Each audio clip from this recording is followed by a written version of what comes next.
Go and tell somebody Jesus. Mission Movement. போய் சொல்லுங்கள் இயேசுவை. அர்ப்பணி இயக்கம்.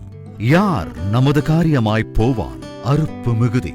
என் இந்தியா என் தேவாதி தேவனுக்கே என்று தாகத் தேடலுடன் தேடி அலைவோரின் எழுச்சிச் சங்கமமே போய் சொல்லுங்கள் அருட்பணி இயக்கமாகும். Go and tell somebody. அலுவலக முகவரி Go and tell somebody Missionary Movement, plot number 81, Bharati Nagar 5, KTC Nagar North, Tirunelveli, 627011. Cell 9994124213. ஆண்டவராகிய இயேசு கிறிஸ்துவின் விலையேறப்பெற்ற நாமத்திலே உங்கள் யாவருக்கும் அன்பின் நல் வாழ்த்துக்களையும் சமாதானத்தையும் பகிர்ந்து கொள்கிறோம். தேவனுடைய கிருபை உங்களோடு என்றும் என்றும் இருப்பதாக. இந்த அருமையான நாளிலும் ஆண்டவருடைய சமூகத்திலே நாம் வந்து அவருடைய வார்த்தைகளை தியானிக்க ஆண்டவர் பாராட்டின கிருபைகளை எண்ணி நாம் ஆண்டவருக்கு நன்றி செலுத்துவோம். அன்பான கர்த்தருடைய பிள்ளைகளே, எங்களுடைய ஊழியத்திற்காக நீங்கள் ஜெபிப்பதற்காக மிகுந்த நன்றி சொல்லுகிறோம். கடந்த மாதத்திலே ஊழியத்தினுடைய ஜெப குறிப்புகளை பகிர்ந்து கொண்டோம். 2 ஆலயம் பிரதிஷ்டை பண்ணப்பட வேண்டியிருக்கிறது. ஆனால் எதிர்ப்புகள் பலமாக இருக்கிறது. பிரதிஷ்டை பண்ணப்படுவதற்கு அனுமதி கிடைக்கவில்லை. ஜெபித்துக் கொள்ளுங்கள் என்று சொன்னோம். விசுவாசத்தோடு நாங்கள் சென்றோம். 2 ஆலயங்கள், 11ஆம் தேதி ஒரு ஆலயமும் 12ஆம் தேதி ஒரு ஆலயமும் திறக்கப்பட வேண்டும். ஆனால் அங்கே அனுமதி இல்லை, ஆலயம் திறக்கக்கூடாது என்று சொல்லுகிறார்கள். ஜெபத்தோடு கூட மேஜிஸ்ட்ரேட்டை அணுகினோம். அவர் எங்களுக்கு தகாத வார்த்தைகளெல்லாம் சொல்ல ஆரம்பித்தார். ஆனாலும் ஜெபத்தோடு அந்தந்த கிராமத்தினுடைய 2 குழுக்களை சார்ந்தவர்களுடைய தலைவர்களையும் அழைத்து கொண்டு அங்கு சென்றோம். எலெக்ஷன் நடக்கிறபடியினாலே நீங்கள் 2 மக்களும் மோதிக்கொள்ளுகிறார்கள், அதற்கு நீங்கள் காரணமாகிவிடக்கூடாது என்று சொன்னார்கள். எனவே காங்கிரஸை சார்ந்தவர்களையும் பிஜேபி சார்ந்தவர்களையும் அந்த தலைவர்களை அழைத்து அவர்களை மேஜிஸ்ட்ரேட் பக்கத்தில் கொண்டு சென்றோம். மேஜிஸ்ட்ரேட் அனுமதி கொடுத்தார். 11ஆம் தேதி ஆலய பிரதிஷ்டைக்கு 10ஆம் தேதி இரவும், 12ஆம் தேதி ஆலய பிரதிஷ்டைக்கு 11ஆம் தேதி இரவும் அனுமதி வழங்கப்பட்டது. கர்த்தருக்கு ஸ்தோத்திரம். செபித்தவங்களுக்கு நன்றி கூறுகிறோம். தேவனுடைய கிருபையினாலே 2 ஆலய பிரதிஷ்டையும் சிறப்பாக நடைபெற்றது. ஒரு ஆலயம் பாம்பே பாண்டூப் திருச்சபை, தமிழ் மெதடிஸ்ட் திருச்சபை சார்பாக கட்டி கொடுக்கப்பட்ட ஒரு ஆலயம். மற்றொன்று நாசரேத் பட்டுநாடார் அவருடைய குடும்பத்தாராலே கட்டி கொடுக்கப்பட்ட ஒரு ஆலயம். தேவனுடைய நாமம் மகிமைப்படுவதாக. தொடர்ந்து எங்களுடைய ஊழியங்களுக்காக ஜெபித்துக் கொள்ளுங்கள். இந்த இடத்துல கட்டப்பட்ட இந்த ஆலயம் முதலாவது கட்டப்படுவது நாளிலிருந்து பெரிய பிரச்சனைகள் தான்.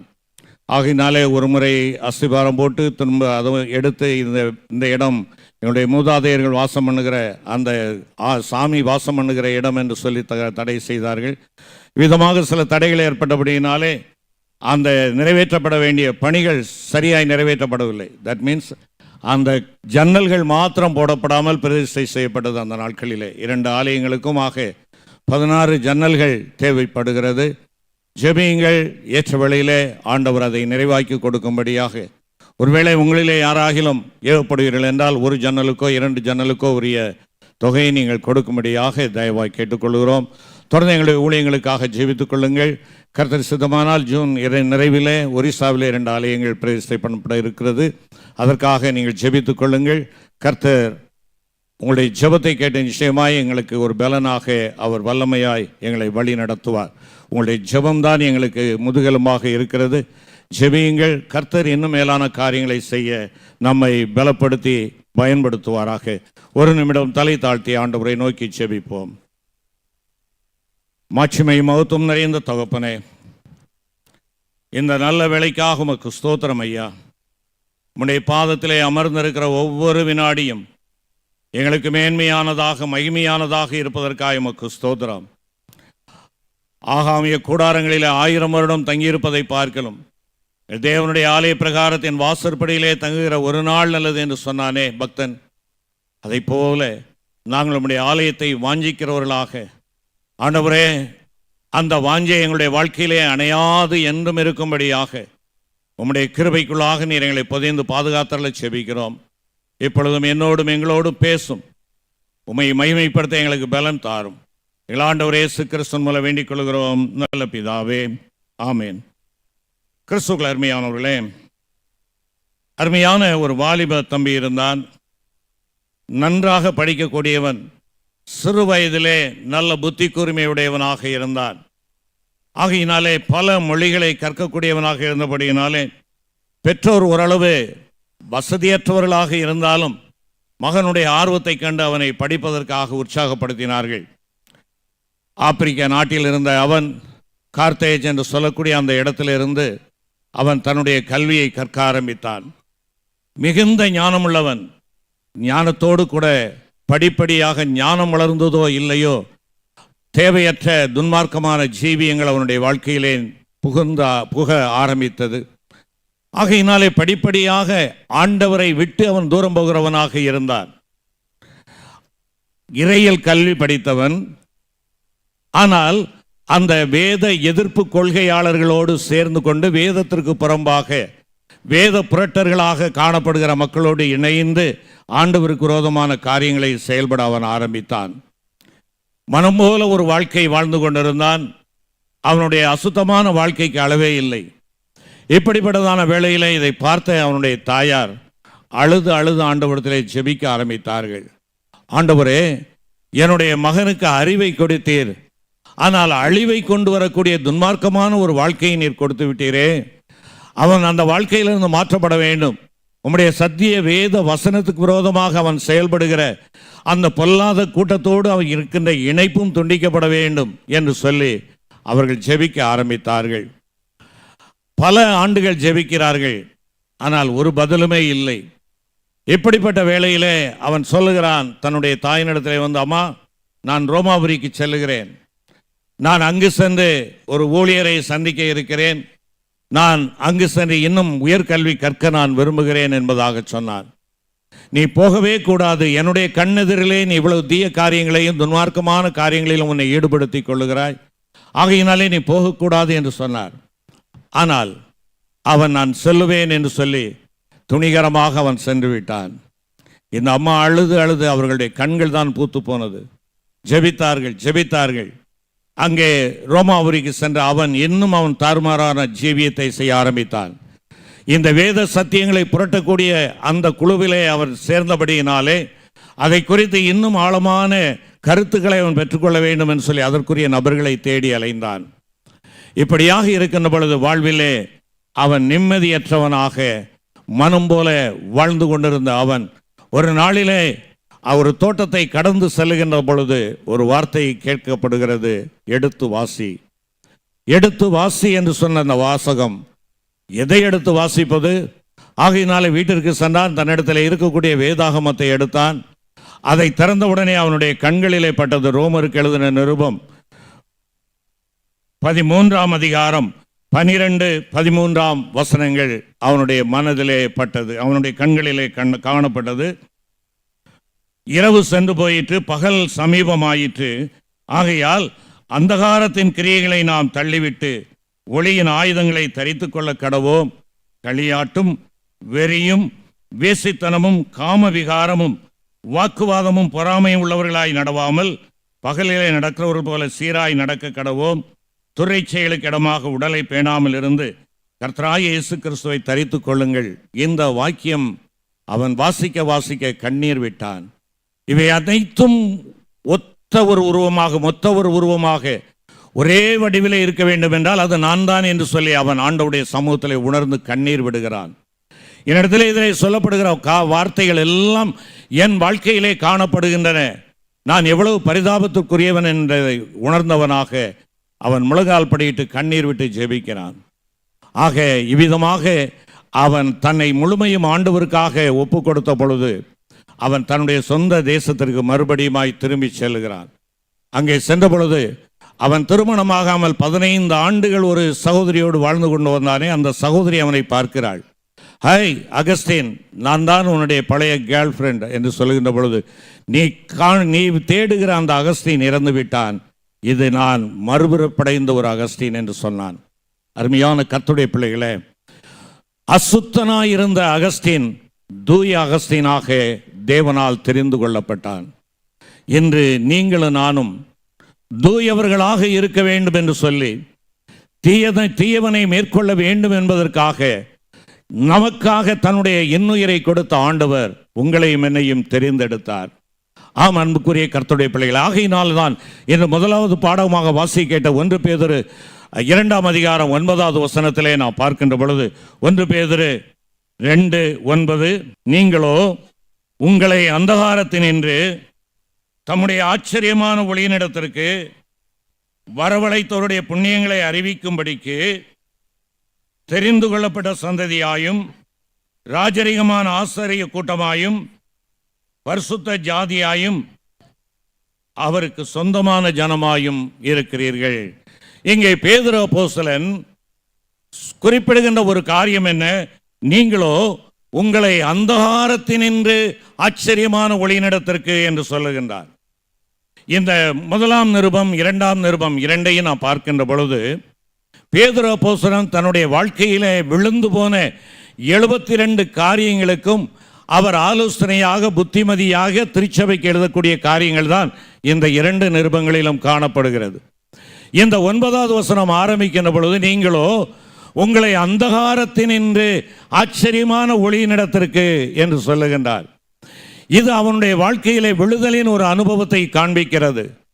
அவன் உலகுக்கு ஒளியாயிருக்க வேண்டியவன். ஆண்டவர் சொன்னார், நீங்கள் உலகத்திற்கு வெளிச்சமாயிருக்கிறீர்கள் என்று சொல்லி. உலகத்திற்கு வெளிச்சமாயிருக்க வேண்டிய அவன் அங்கே உலகத்தின் நெருப்பண்டையிலே அவன் குளிர் காய்ந்து கொண்டிருக்கிறானா, அனல் மூட்டி கொண்டிருக்கிறான். பிறருக்கு அனல் மூட்ட வேண்டியவன், பிறருக்கு வெளிச்சத்தை கொடுக்க வேண்டியவன், பிறருக்கு பாதை காட்ட வேண்டியவன், பாதை தடுமாறினவனாக அனல் பெற்றுக்கொள்ளும்படியாக உலகத்தின் நெருப்பண்டையிலே குளிர் காய்ந்து கொண்டிருக்கிறான். ஆகையினாலே அவன் சொல்லுகிறான், நீங்களோ உங்களை அந்தகாரத்தினின்று, நான் அந்தகாரத்திலிருந்து குளிர் காய்ந்து கொண்டிருக்கிறேன். அந்தகாரம் என்று சொல்லுகின்ற பொழுது டார்க்னஸ், அங்கே இருள். இந்த இருள் என்று எதை குறிப்பிடுகிறது? பாதாளத்தையும் நரகத்தையும் பரிசுத்த வேதாகமம் சொல்லுகிறது. நான் மரணத்திற்குள்ளாக, இருளுக்குள்ளாக, அழிவுக்குள்ளாக நான் இருந்தேன். என்னை அழைத்தவர் ஆண்டவர். அழைத்த ஆண்டவருக்கு நான் துரோகம் செய்து விட்டேன். அவரை நான் மறுதலித்தேன், சத்தியம் பண்ணினேன், சபித்தேன். அது மாத்திரமல்ல, அவரோடு இருக்கும்படியாக என்னை தெரிந்து கொண்டார். மார்க் 3:13 பார்க்கிறோம். ஆனால் அவரோடு இருக்க வேண்டிய நான் அவருக்கு தூரமாய் நான் சென்றேன். அவரை விட்டு வெகு தூரமான இடத்திலே நான் சென்று கொண்டிருக்கிறேன். அது மாத்திரமல்ல, அவரை குறித்து நற்சாட்சி கொடுக்க வேண்டிய நான், நீர் ஜீவனுள்ள தேவனுடைய கிறிஸ்து என்று நல்லறிக்கை செய்த நான் ஒரு நொடி பொழுதிலே விழுந்து போனவனாய் நான் காணப்படுகிறேன். நான் பின்வாங்கி போனேன். பின்மாற்றமான வாழ்க்கையினிடத்திலே காணப்படுகிறது. காரணம், இந்த உலகத்தின் ஆசாபாசங்களை எண்ணினேன். உலகத்திலே நான் குளிர் காய்ந்து கொண்டிருக்கிறேன். ஆகையினால் நீங்களோ உங்களை அந்தகாரத்தினின்று, எசாயா அதைத்தான் சொல்லுகிறார், மரண இருளில் இருக்கிறவர்களின் மேல் வெளிச்சம் பிரகாசித்தது. மரண இருள், இந்த அந்தகாரத்திற்கு கொடுக்கப்படுகிற மறுபெயர் மரண இருள். நீங்களும் நானும் மரண இருளினாலே சிறைப்பிடிக்கப்பட்டவர்களாக இருந்தோம். மரண பயமுடையவர்களாக நாம் இருந்தோம். அப்படிப்பட்ட நம்மை தேவன் தேடி கண்டுபிடித்து நம்மை அழைத்தார். இதைத்தான் என்று சுவிசேஷ பாகத்திலே நாம் பார்க்கின்றோமே. அங்கே பூட்டின வீட்டிற்குள்ளாக சீடர்கள் அங்கே இருக்கிறார்கள். எதற்காக? நல்ல ஆலோசனை செய்து கொண்டிருக்கும்படியாகவா? இல்லை. அவர்களுக்கு பயம், மரணம் என்கின்றதான இந்த சிறைக்குள்ளாக அவர்கள் தள்ளப்பட்டவர்களாக இருந்தார்கள். யூதர்களுக்கு பயந்தபடியினாலே அவர்கள் மேல் வீட்டறையிலே தங்களை உள்ளே இருத்தி கொண்டு பூட்டி கொண்டிருந்தார்கள் என்று சொல்லி வேதம் சொல்லுகிறது. பூட்டப்பட்ட ஒரு அனுபவம். நேற்று இயேசுவை கொன்று விட்டார்கள், இன்று யாருக்கு சீட்டு விழுகிறதோ தெரியாது. ஆகையினாலே மரண பயம், ஒரு தெளிவற்ற நிலை, தாங்கள் அழைக்கப்பட்ட அழைப்பை உதாசீனப்படுத்தின ஒரு வாழ்க்கை. ஆகையினாலே மூடி தங்களை மறைத்து கொண்டிருக்கிறவர்களாக இருந்தார்கள். அருமையான சகோதரா, சகோதரி, இன்று நீங்கள் தேவனுடைய பிள்ளைகளாக அழைக்கப்பட்ட உங்களுடைய வாழ்க்கையிலே பயம் உங்களை சிறைப்படுத்தி இருக்கிறதோ, துக்கம் உங்களை சிறைப்படுத்தி இருக்கிறதோ, மரண பயம் உங்களை ஆட்கொண்டு இருக்கிறதோ, நீங்கள் மூடிக்கொண்டு ஏன் போதும் என்று சொல்லி வாழ்க்கையை வெறுத்தவர்களாக நீங்கள் காணப்படுகிறீர்களோ, தேவன் உங்களை விட்டு விடுகிறவர் அல்ல. தேவனால் தெரிந்து கொள்ளப்பட்டவர்கள் நீங்கள். தேவன் உங்களை தெரிந்து கொண்டார், உங்களை அழைத்த நீங்கள் மறுபடியும் விழுந்து போகக்கூடாது என்பதற்காக சிறைப்பட்டவர்களை, இந்த நல்ல ஒரு பாட்டு பாடினோம் இல்லையா? மகிழ் மந்தையே, சிறைப்பட்டோருக்கு யூபிலி ஆண்டு வந்தது. தேவன் தேடி வந்தார் அவர்களை. தன்னை காட்டி கொடுத்தவன், தன்னை மறுதலித்தவன், தன்னை விசுவாசியாதவன், தன்னை விட்டு ஓடி போனவர்கள் அத்தனை பேரும் குழுமி இருக்கிற அந்த இடத்திற்கு வந்தார். நல்லவர்கள் என்று கண்டு வரவில்லை, அவர்களை நல்லவர்களாக எண்ணி வரவில்லை.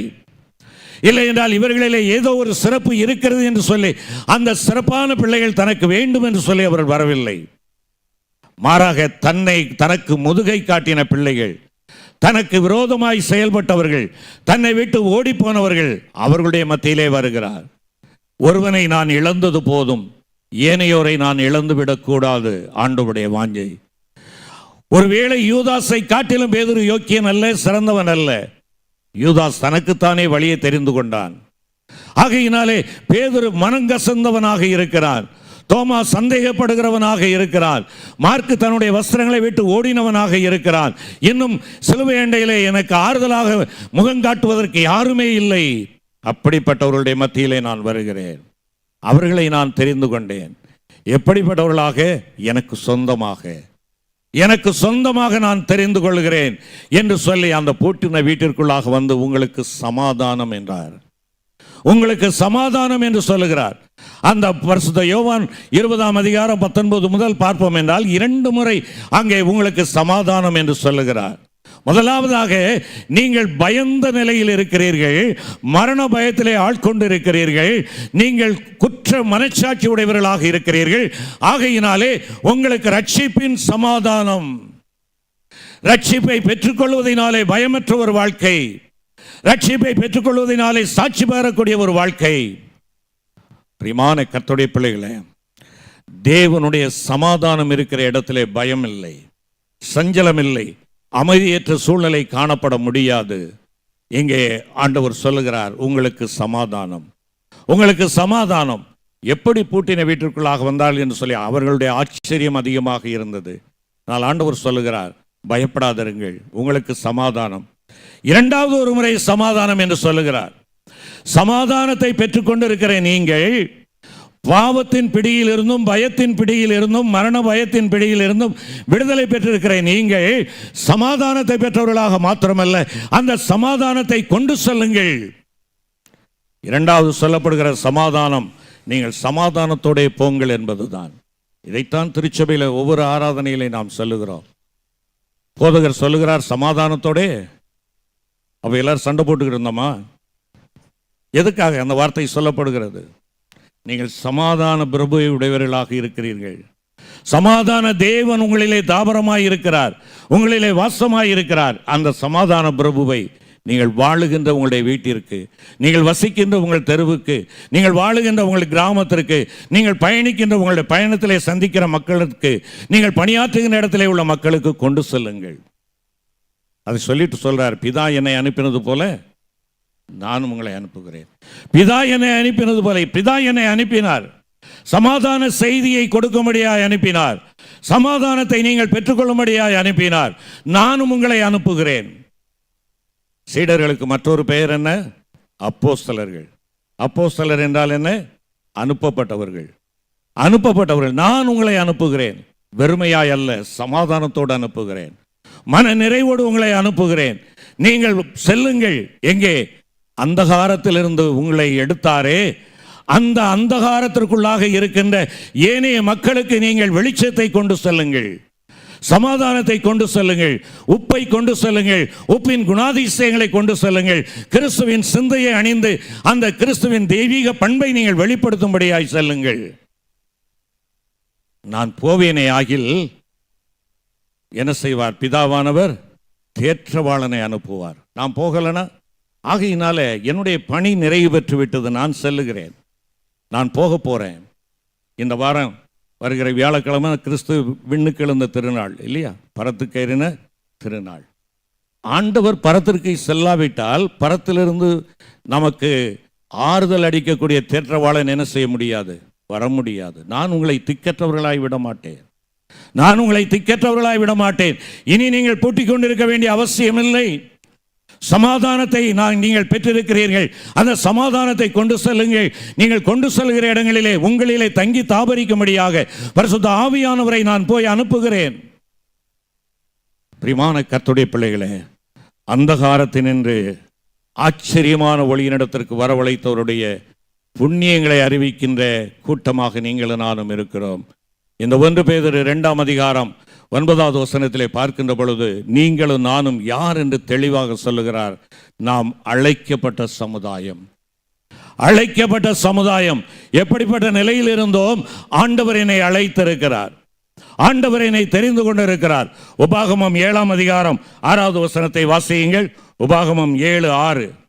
நீ உன் தேவனாகிய கர்த்தருக்கு பரிசுத்த ஜனம், பூச்சக்கரத்தில் உள்ள எல்லா ஜனங்களிலும் உன் தேவனாகிய கர்த்தர் உனக்கு தமக்கு சொந்தமாயிருக்கும்படி தெரிந்து கொண்டார். அடுத்த வசனம், சகல ஜனங்களிலும் நீங்கள் திரட்சியான ஜனம் என்று கர்த்தர் உங்கள் பேரில் அன்பு வைத்து உங்களை தெரிந்து கொள்ளவில்லை. நீங்கள் சகல ஜனங்களிலும் கொஞ்சமாயிருந்தீர்கள். அருமையான கர்த்தருடைய பிள்ளைகளே, எனவே பவுல் அப்போஸ்தலன் சொல்லுகிறார் கொரிந்து சபைக்கு எழுதுகின்ற பொழுது 1ஆம் நிருபம் 1ஆம் அதிகாரம் 26வது வசனத்தில் உங்களுடைய அழைப்பை கவனித்து பாருங்கள். நீங்கள் எப்படிப்பட்ட நிலையில் இருந்தீர்கள் கவனித்து பாருங்கள் என்று ஆண்டவர் சொல்லுகிறார். நீங்கள் அந்தகாரத்தில் இருந்தீர்கள், அழிவுக்குள்ளாக இருந்தீர்கள், ஆழ்ந்து கொண்டிருந்தீர்கள், காப்பாற்ற வழியற்றவர்களாக நீங்கள் இருந்தீர்கள். அதைத்தான் எசேக்கியேல் 16 குறிப்பிடுகின்ற பொழுது நீ தூக்கி எறியப்பட்டவனாக, பாதையிலே வீசி எறியப்பட்டவனாக நீ இருந்தாய். உன்னை கண்டுகொள்வார் யாரும் இல்லை. நீ சாவதற்கு ஏதுவாயிருந்தாய். யாவரும் மிதித்து போடுவதற்கு சமானமாய் நீ இருந்தாய். நான் உன்னை கண்டேன், நான் குனிந்தேன், நான் உன்னை எடுத்தேன், உன்னை குளிப்பாட்டினேன். ரத்தம் கூட கழுவப்படாமல் இருந்த உன்னுடைய சரீரத்தை நான் குளிப்பாட்டி உன்னை அலங்கரித்தேன். ஆடைகளை கொடுத்தேன், ஆபரணங்களையும் கொடுத்தேன். அதோடு மாத்திரமல்ல, நீ பிழைத்திரு என்று சொன்னேன். நீ பிழைத்திரு என்று சொன்னேன். அழிவுக்கு நேராயிருந்த என்னை என் ஆண்டவர் நான் பிழைக்கும்படியாய் என்னை அழைத்து கொள்ளும்படியாய் வந்தார். என்னை தெரிந்து கொள்ளும்படியாய் வந்தார். அருமையான கர்த்தருடைய பிள்ளைகளே, இதைத்தான் தேவனுடைய கிருபையின் அழைப்பு என்று சொல்லுகின்றோம். கிருபையின் அழைப்பு. என் ஆண்டவர் என்னை திரட்சியானவன், வலிமையானவன், மேன்மைக்குரியவன் என்று கண்டு என்னை அழைக்கவில்லை.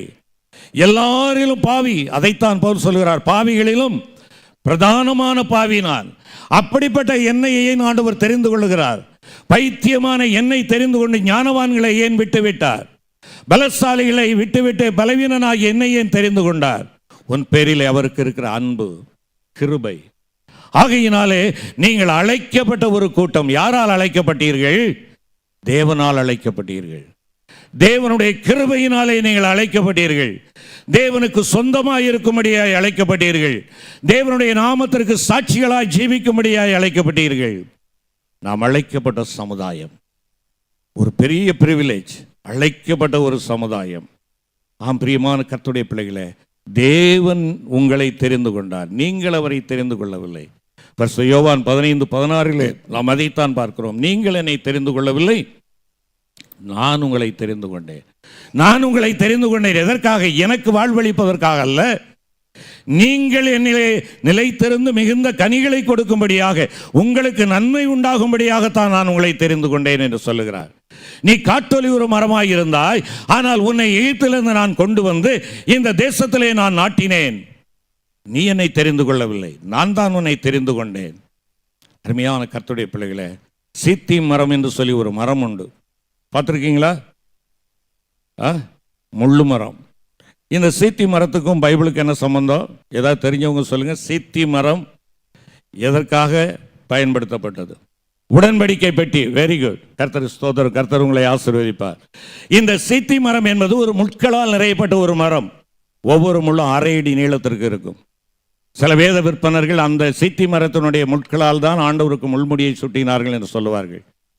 யாரும் விரும்பாத ஒரு மரம். ஒருவேளை அந்த மரத்தினுடைய அருகிலே யாரும் செல்ல மாட்டார்கள். அந்த மரம் காற்றடிக்கின்ற பொழுதெல்லாம் அந்த முட்களாலே அந்த தண்டுகள் குத்தி குத்தி அதிலிருந்து கண்ணீர் வடிந்து கொண்டே இருக்கும். அது யாரும் விரும்பாத ஒரு மரமாக இருந்தது. ஆனால் தன்னிலே இருக்கக்கூடிய தண்ணீரெல்லாம் இந்த குத்துப்பட்டதினாலே வெளியேற்றி அதிகமான உயரத்திற்கு வளராது.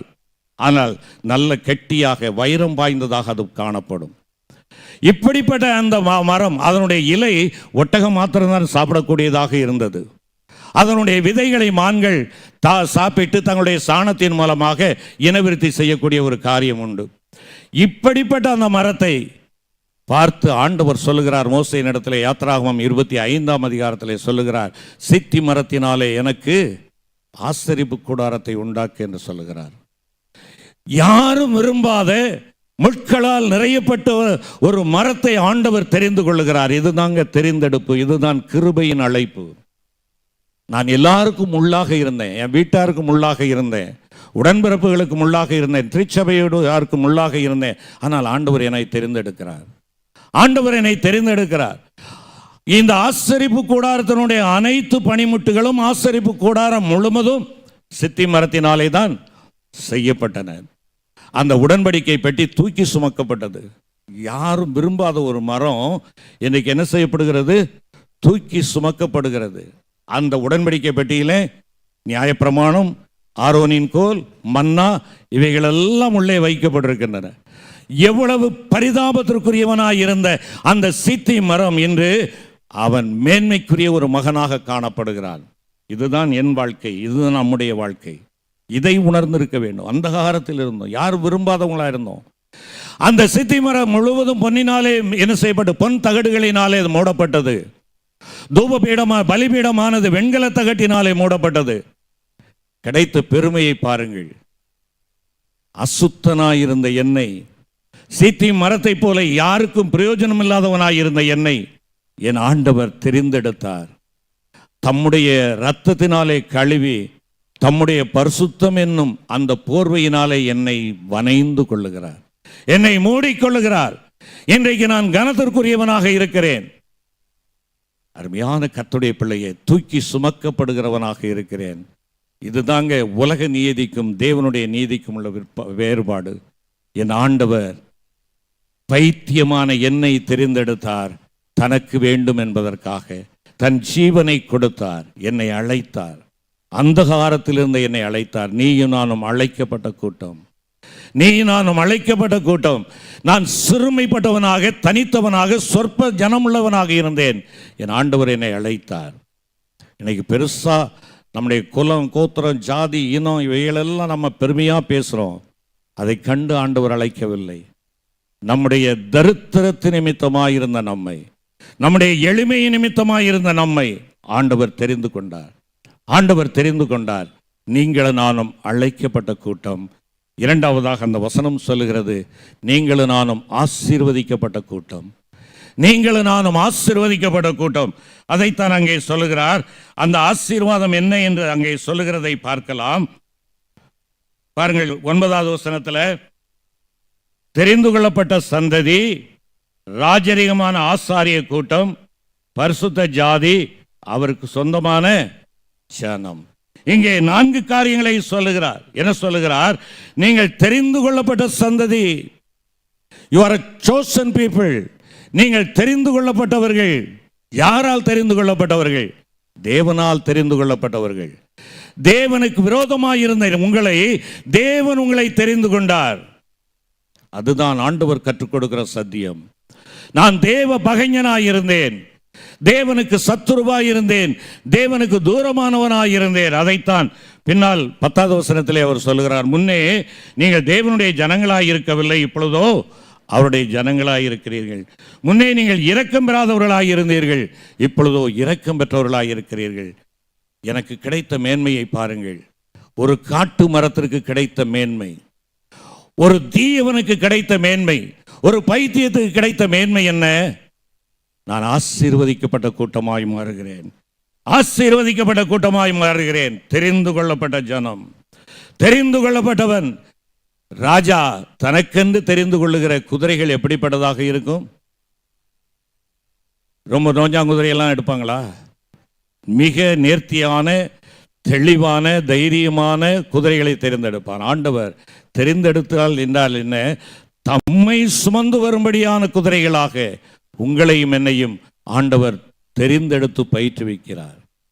நீங்கள் இப்பொழுது அசாதாரணமானவர்கள், நீங்கள் சிறப்பானவர்கள், நீங்கள் மேன்மைக்குரியவர்கள், தெரிந்து கொள்ளப்பட்டது, ராஜாவுக்கு சொந்தம். எனவே தான் அடுத்தாக்கில் அவர் சொல்லுகிறார், ராஜரீக ஆசாரிய கூட்டம் என்று சொல்லுகிறார். அரச ஆசாரியனாக தெரிந்து கொள்ளுகிறார். அரசனுக்குரிய ஆசாரியன். நானும் ஒரு ஆசாரியன், உபதேசாரும் ஆசாரியன், குருவானவரும் ஆசாரியர், பேராயரும் ஆசாரியர். நாங்கள்லாம் ஆசாரியர்களாக அழைக்கப்பட்டிருக்கிறோம்னு சொல்லிட்டு இன்னைக்கு நான் யூகே போகிறேன், லண்டனுக்கு போகிறேன். அங்கே போய் சார்ல்ஸ் மன்னர் சுகமில்லாமல் இருக்கிறார், அவரை போய் நான் பார்த்து ஜெபம் பண்ணிட்டு வரேன்னு சொன்னால் உள்ள விட மாட்டான். அவங்க போகிற ராஜா இல்லை என்றால் ராணி அவர்கள் போகக்கூடிய ஆலயத்தில் எந்த பேராயரும் போய் சென்று அவர்களுக்காக ஆராதனை நடத்தி விட முடியாது. ராஜாவுக்கென்று ஒரு ஆசாரியர். ஆம் பிரியமான கர்த்தருடைய பிள்ளைகள், உங்களுக்கும் எனக்கும் ஆண்டவர் கொடுத்திருக்கிற கிருபை அதுதான். நீங்களும் நானும் ராஜாதி ராஜாவாகிய கர்த்தருக்கு முன்பாக நிற்கிற ஆசாரியர்கள். மற்றவர்கள் கிடைக்கக்கூடாத பெரிய சிலாக்கியத்தையும் மேன்மையையும் ஆண்டவர் உனக்கும் எனக்கு கொடுத்திருக்கிறார். ஆம், அரசரின் ஆசாரியர்கள். உங்களுடைய பணி என்ன? அழைக்கப்பட்ட நீங்களும் நானும் நமக்கு கிடைத்திருக்கிற பணியின் ஆசீர்வாதம் என்ன? மற்றவர்களுக்காக பரிந்து பேசும் கிருபையை பெற்றவர்கள், மற்றவர்களுக்காக ஜெபிக்கும் கிருபையை பெற்றவர்கள், மற்றவர்களுக்காக தேவனுடைய சமூகத்திலே அங்கே திறப்பின் வாசலிலே நிற்கும்படியாய் அழைக்கப்பட்டவர்கள். இன்றைக்கு நீங்களும் நானும் மாத்திரம் நம்முடைய குடும்பத்தை மாத்திரம் மையமிட்டு குடும்பத்திற்காகவே ஜெபித்து குடும்பத்திற்காகவே எல்லாவற்றை செயலாற்றுகின்ற ஒரு சுயநல கிறிஸ்தவர்களாக இருக்க தேவன் அழைக்கவில்லை. தேவன் நம்மை அழைத்ததனுடைய நோக்கம் என்ன? ஆசாரியர்களாய், ராஜரீக ஆசாரியர். ராஜாவுடைய சமூகத்திலே ராஜாவை சேவிக்கும்படியாக ஒரு கூட்ட ஆசாரியர்களை நீங்கள் ஆயத்தம் பண்ணும்படியாக அழைக்கப்பட்டிருக்கிறீர்கள். ஆம், நீங்கள் ஆசீர்வதிக்கப்பட்ட ஒரு கூட்டம், தேவனால் தெரிந்து கொள்ளப்பட்டவர்கள், ராஜாவினுடைய ஆசாரியர்களாக நீங்கள் இருக்கிறீர்கள். அது மாத்திரமல்ல, சொல்லுகிறார், நீங்கள் பரிசுத்த ஜாதி. நீங்கள் பரிசுத்த ஜாதி. நீங்கள் என்ன ஜாதியான்னு கேட்டால் உடனே நம்ம குலத்தை பார்க்குறோம் இல்லையா? ஸ்கூல் இருக்கால நம்ம பேருக்கு பின்னால் என்ன ஜாதி போட்டிருக்கோ அதை சொல்கிறோம். ஆனால் என் தேவன் எனக்கு கொடுக்குற சர்டிஃபிகேட்டில் என்ன கொடுக்குறாரு? பரிசுத்த ஜாதி. பரிசுத்த ஜாதி. பரிசுத்த ஜாதி என்றால் பரிசுத்த தேசம். இங்கே 2 வார்த்தைகள் இருக்கிறதை நீங்கள் பார்க்க வேண்டும். பரிசுத்த ஜாதியாயும் அவருக்கு சொந்தமான ஜனமாயும். ஜாதினா என்ன, ஜனம்னா என்ன? ஜாதி என்று சொல்லுகின்ற பொழுது நேஷன், தேசம் என்று சொல்லப்படுகிறது. ஜனம் என்று சொல்லுகின்ற பொழுது தேவனுக்குரியவர்கள், பிரித்தெடுக்கப்பட்டவர்கள். அருமையான கர்த்தருடைய பிள்ளைகளே, நீங்கள் பரிசுத்த தேசத்திற்குரியவர்கள். உங்களுடைய தேசம் எங்கே இருக்கிறது? பரலோகம்தான். பாடுறோம் இல்லையா? பரலோகம்தான் என் மூச்சு பேச்சுன்னெலாம் எல்லாம் சொல்கிறோம், பாடலோடு அல்ல. அது வாழ்வோடு இணைந்ததாக இருக்க வேண்டும். ஆம், நீங்கள் பரிசுத்த ஜாதி, பரிசுத்த தேசத்திற்குரியவர்கள். இந்த உலகத்தான் போகிற போக்கிலே நீங்களும் நானும் போகும்படியாய் அழைக்கப்படவில்லை. நம்முடைய அழைப்பு மேலான அழைப்பு, பரிசுத்த அழைப்பு. என்னை ஈர்க்கும் சக்தி, என்னை இழுக்கின்ற சக்தி பரிசுத்த தேசமாக இருக்க வேண்டும். என்னுடைய நடையுடை பாவனைகள், என்னுடைய வழிமுறைகள், ஆசாரங்கள் எல்லாம் நான் சுய தேசத்தை நோக்கி போகிறேன் என்பதை வெளிப்படுத்த வேண்டும். அதைத்தான் எபிரேயர் 11ஆம் அதிகாரத்தில் பார்க்கிறோம். அவர்கள் இதிலும் மேலானவைகளை தேடினார்கள், தங்களுடைய சொந்த தேசத்திற்கு செல்லுகிறோம் என்பதை அவர்கள் அறிவித்தார்கள் என்பதாக அங்கே நாம் பார்க்கின்றோம். அழைக்கப்பட்டவர்களுக்கு கிடைக்கின்ற, நீங்கள் ஆசீர்வதிக்கப்பட்ட ஒரு கூட்டம். நீங்கள் இந்த உலகத்திற்குரியவர்கள் அல்ல, தேவனுடைய உலகத்திற்கு சொந்தமானவர்கள், தேவனுக்கு சொந்தமான ஜனமாகவும் இருக்கிறீர்கள். அவருடைய பிள்ளைகள். ஜனம் என்று சொல்கின்ற பொழுது அவருடைய பிள்ளைகள். இது உங்களுக்கும் எனக்கும் தேவன் கொடுத்திருக்கிற ஒரு ஸ்லாக்கியம், ஒரு அடையாளம். கிறிஸ்தவன் என்றால் ஏதோ பேரில் அளவிலே கிறிஸ்தவன் என்று எழுதிக் கொள்வதல்ல. கிறிஸ்தவன் என்றால் நான் பரிசுத்த தேவனுடைய பிள்ளை, என் ஆண்டவர் எனக்கு கொடுத்திருக்கிற அடையாளம் இது. நான் ஆண்டவருடைய பிள்ளை, ஆண்டவருடைய மகன், ஆண்டவருடைய மகள். இதுதாங்க அடையாளம். நான் இயேசுப்பாவினுடைய பிள்ளை என்பதுதான் எனக்கு கொடுக்கப்பட்ட மிகுந்த ஆசீர்வாதம். இந்த உலகத்தில் வேறு எது கிடைக்குதோ கிடைக்கலையோ, நான் ஆண்டவருடைய பிள்ளை என்று அழைக்கப்படுவேன் என்றால் அது எனக்கு கிடைத்திருக்கிற ஒரு அடையாளம். It's an identity.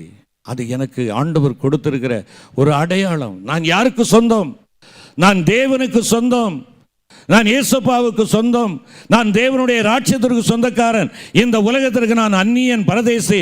இந்த உலகம் நான் கடந்து செல்கின்ற ஒரு பாலம்.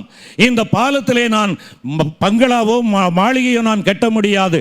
என் மாளிகை என் ஆண்டவருடைய சமூகத்தில் இருக்கிற பரிசுத்த தேசத்திலே. இந்த உலகத்திற்கு நாங்கள் அந்நியர், எங்களுடைய குடியிருப்போ பரலோகத்திலே இருக்கிறது. கொடுக்கப்பட்டிருக்கிற ஆசீர்வாதம். மூன்றாவதாக நாம் இங்கே பார்க்கின்ற பொழுது, நீங்கள் அறிவிக்கும் கூட்டம், நீங்கள் அழைக்கப்பட்ட சமுதாயம், நீங்கள் ஆசீர்வதிக்கப்பட்ட சமுதாயம், நீங்கள் அறிவிக்கின்ற சமுதாயம். எதை அறிவிக்க போகிறோம்? தேவனுடைய புண்ணியங்களை அறிவிக்கும்படியாக, தேவனுடைய புண்ணியங்களை அறிவிக்கும்படியாக ஆண்டவர் உங்களையும் என்னையும் அழைத்திருக்கிறார். இந்த மேன்மை என் பலத்தால் கிடைத்ததல்ல, என் ஆண்டவர் எனக்கு கொடுத்த மேன்மை. இன்று ஒருவேளை இந்த வயதில் நான் அலைந்து கொண்டிருக்கிறேன் என்றால் இது ஆண்டவர் எனக்கு கொடுத்த ஒரு மேன்மை. அப்பா, இந்த ஊழியத்தை செய்வதற்கு தகுதியற்றவன் நான், உம்முடைய சத்திய வசனத்தை பேசுவதற்கு அருகதையற்றவன் நான். ஆனால் உம்முடைய வசனத்தை என் கையிலே கொடுத்து உண்மையுள்ளவன் என்று கண்டு ஊழியத்தை கொடுத்திருக்கிறீரே என்று சொல்லி ஒவ்வொரு வினாடியும் நம் ஆண்டவரை மகிமைப்படுத்த வேண்டும். அருமையான கர்த்தருடைய பிள்ளைகளை, அறிவிக்கும் கூட்டம், அறிவிக்கின்ற கூட்டம். ஒலிமுக வாசலிலே 4 குஷ்டரோகிகள் உட்கார்ந்து கொண்டிருக்கிறார்கள். நாம் ஏன் பசியினால் சாக வேண்டும்? நாம் ஏற்கனவே ஊருக்கு ஒதுக்கப்பட்டவர்கள். மக்கள் நம்மை ஏற்றுக்கொண்டாலும் சரி, ஏற்றுக்கொள்ளாவிட்டாலும் சரி, நாம் செல்லுவோம், போற வழியிலே பாளையங்களை பார்ப்போம் என்று சொல்லுகிறார்கள். திருப்தியான உணவு கிடைக்கிறது, சாப்பிட்டார்கள். அடுத்த வேளைக்காக ஒளித்து வைத்தார்கள். ஆனால் எவ்வளவுதான் ஒளித்து வைப்பது?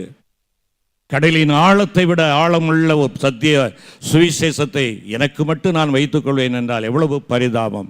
ஆகையினாலே நாம் இதை மக்களுக்கு சென்று அறிவிப்போம் என்று சொல்லி அவர்கள் ஊருக்குள்ளாக செல்லுகிறார்கள். நாம் சும்மா இருந்தால் குற்றம் நம்மேல் சுமரும். அருமையான கர்த்தருடைய பிள்ளைகளே, நீங்களும் நானும் அறிவிக்கும் கூட்டம். அறிவித்தவர்கள் யார்?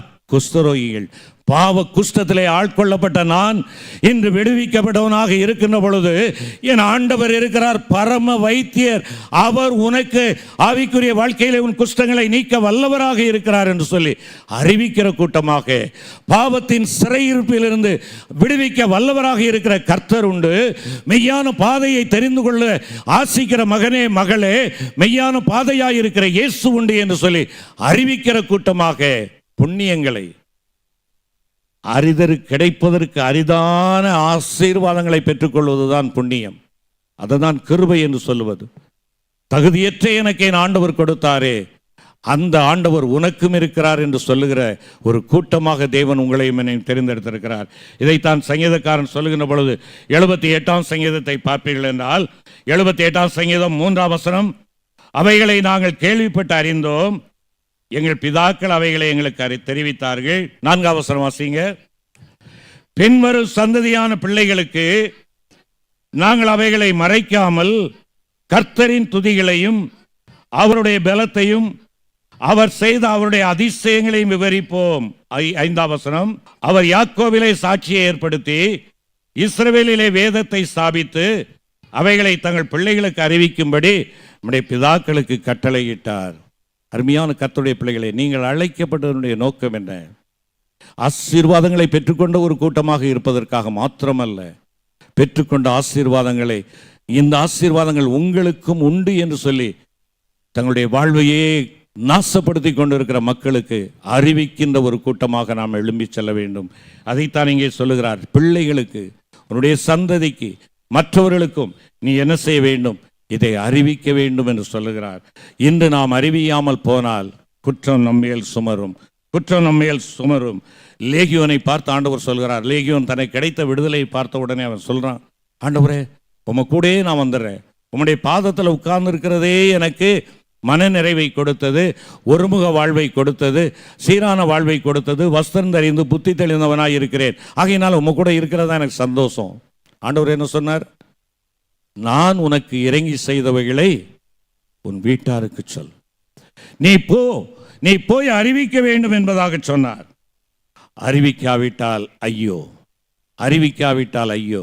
அருமையான கர்த்தருடைய பிள்ளைகளே, அறிவிக்கிறவனுடைய பாதங்கள் மலைகளின் மேல் எவ்வளவு அழகாய் இருக்கிறது. பேராயர் அசரியா அவர்கள் திடப்படுத்தல் ஆராதனை நடத்துகின்ற பொழுது அவர்கள் சொல்லுகின்ற வார்த்தை அதுதான். திடப்படுத்தல் பெறுகிற ஒவ்வொரு பிள்ளைகளையும் 2 கைகளையும் தன்னுடைய தலையின் மேல் வைக்க சொல்லுவார்கள். வைத்துக்கொண்டு சுவிசேஷத்தை அறிவிக்காவிட்டால் எனக்கு ஐயோ என்று சொல்லுவார்கள். திருச்சபையிலே அழைக்கப்பட்டவர்களாக இருக்கிறோம், திருச்சபையிலே ஏற்றுக்கொள்ளப்பட்டவர்களாக இருக்கிறோம் என்றால் எதற்காக? அழைக்கப்பட்டவர்களாகவே மாத்திரமல்ல, ஆசீர்வதிக்கப்பட்டவர்களாக மாத்திரமல்ல, அறிவிக்கும்படியாக, சுவிசேஷத்தை அறிவிக்கும்படியாக அழைக்கப்பட்ட ஒரு கூட்டம், சுவிசேஷத்தை சொல்லும்படியாக அழைக்கப்பட்ட ஒரு கூட்டம், சுவிசேஷத்திற்கான வாசல்களை திறந்து கொடுக்கிற ஒரு கூட்டம், சுவிசேஷர்களுடைய கரங்கள் தளர்ந்து விழாதபடி தாங்குகிற ஒரு கூட்டம். ஆம், அன்புக்குரிய சகோதர சகோதரிகளே, அந்தகாரத்தில் இருந்தோம், தேவன் அழைத்தார். அசுத்தனாயிருந்த நம்மை சுத்தவானாக மாற்றினார். அசுத்தனாயிருந்த அகஸ்தீனை தூய அகஸ்தீனாக மாற்றின தேவன் உங்களையும் என்னையும் அதே நிலைமைக்குள்ளாக மாற்றியிருக்கிறார். எதற்காக? ஆசீர்வாதங்களை பெற்றுக்கொள்வதற்காக மாத்திரமல்ல, ஆசீர்வதிக்கும் ஒரு ஆண்டவர் உண்டு என்பதை அறிந்திராதோர் அறிந்திடும்படியாய் அவர்களுக்கு அறிவிக்கும்படியாக புறப்பட்டு செல்லுகின்ற ஒரு கூட்டம். எனவேதான் சமாதானம், உங்களுக்கு சமாதானம், நான் உங்களை அனுப்புகிறேன், புறப்பட்டு போங்கள், புறப்பட்டு போங்கள். நீங்கள் போகின்ற பொழுது தேற்றவாளன் உங்களுக்கு வருவார். நான் போய் தேற்றவாளனை உங்களுக்கு அனுப்புவேன். ஆம், தேற்றவாளனுக்கு சாட்சிகளாய், பரிசுத்த ஆவியானவரால் நடத்தப்படுகிறவர்களாய், பரிசுத்தத்தை அணிந்து கொண்டவர்களாய், தெய்வீக சுபாவத்தை வெளிப்படுத்துகிறவர்களாய். தெய்வீக சுபாவம் வெளிப்படுத்துவது ஆண்டவருடைய பணியிலே நிறைவு பெறத்தக்கதாக கர்த்தர் வரும் அளவும் நம்முடைய வாழ்க்கையினாலும் வார்த்தையினாலும் நம்முடைய அறிவிப்புகளினாலும் தேவனை மகிமைப்படுத்த ஆண்டவர் நமக்கு கிருபை செய்வாராக. ஆமென்.